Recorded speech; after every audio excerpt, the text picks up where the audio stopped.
നമ്മുടെ തിരുവനന്തപുരത്ത് ഓത്തന്റിക് സ്റ്റൈലിൽ മദ്രാസ് ബിരിയാണിയും ഹൈദരാബാദി ബിരിയാണിയും ഒക്കെ സെർവ് ചെയ്യുന്ന പുതിയൊരു റെസ്റ്റോറന്റ് ഓപ്പൺ ആയിരിക്കുകയാണ്. മദ്രാസിൽ നിന്നും ഹൈദരാബാദിൽ നിന്നും ഒക്കെയുള്ള വളരെ എക്സ്പീരിയൻസ്ഡ് ആയിട്ടുള്ള ഷെഫ്സ് ആണ് ഇതെല്ലാം ഉണ്ടാക്കുന്നത്. അതുകൊണ്ട് തന്നെ അതിന്റെ ടേസ്റ്റ് ഒട്ടും തന്നെ തനിമ ചോരാതെയാണ് നമ്മുടെ പ്ലേറ്റിലെത്തുന്നത്. 1963 തമിഴ്നാട്ടിൽ സ്റ്റാർട്ട് ചെയ്ത മദ്രാസ് മെജസ്റ്റിക് എന്ന ലെജൻഡറി റെസ്റ്റോറന്റ് ആണ് ഇപ്പോൾ നമ്മുടെ തിരുവനന്തപുരത്തും ഉള്ളത്. ബിരിയാണി ഐറ്റംസ് മാത്രമല്ല, മസാല ഷവായി ഉൾപ്പെടെ ഒരുപാട് വെറൈറ്റി ഷവായിയും 5 വെറൈറ്റി അൽഫാമും ഒക്കെ ഇവിടെ അവൈലബിൾ ആണ്. ഞാൻ കഴിച്ചത് അവിടുത്തെ പെരി പെരി അൽഫാമായിരുന്നു.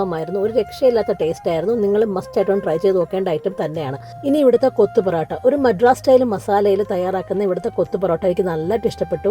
മാത്രമല്ല ഇവിടുത്തെ മറ്റൊരു കിടില ഐറ്റമാണ് ഈ കാണുന്ന സേമിയ ബിരിയാണി. ഇത് രണ്ടും തന്നെ നോർമൽ ടേസ്റ്റിൽ നിന്ന് വ്യത്യസ്തമായിട്ട് എല്ലാത്തിനും ഒരു മദ്രാസ് ടച്ച് ഉള്ളതാണ്. ഇവിടുന്ന് കഴിച്ച എല്ലാ ഫുഡിലും തന്നെ അതിന്റെ ഒരു ഓതന്റിക് ടേസ്റ്റ് ഉണ്ടെന്നുള്ളതാണ് എടുത്തു പറയേണ്ട കാര്യം. നോർത്ത് ഇന്ത്യനും അറബിക്കും കൂടാതെ ഇവിടെ പല വെറൈറ്റി മോമോസും ഉണ്ട് കേട്ടോ. ഇതിൽ തന്നെ ഞാൻ ട്രൈ ചെയ്തത് ഈ കാണുന്ന ചൗമീൻ മോമോസ് ആണ്. ഷവർമ ലവേഴ്സിന് ഇവിടുത്തെ ഹെവി ഫില്ലിംഗ് ഉള്ള സ്പെഷ്യൽ മെജസ്റ്റിക് ഷവർമ ധൈര്യമായിട്ട് ട്രൈ ചെയ്യാം. കൂടെ ഇറാനി ചായ കുടിക്കാൻ മറക്കല്ലേ. എല്ലാവർക്കും ഒരുപോലെ ഇഷ്ടപ്പെടുന്ന ക്രീം ബേസ്ഡ് ഡെസേർട്സും ഫെലൂഡയും ജ്യൂസും ഒക്കെ ഇവിടെ അവൈലബിൾ ആണ്. ഇപ്പോൾ മാംഗോ സീസൺ ആയതുകൊണ്ടാണ് ഞാൻ മാംഗോ ക്രീം മേടിച്ചത്.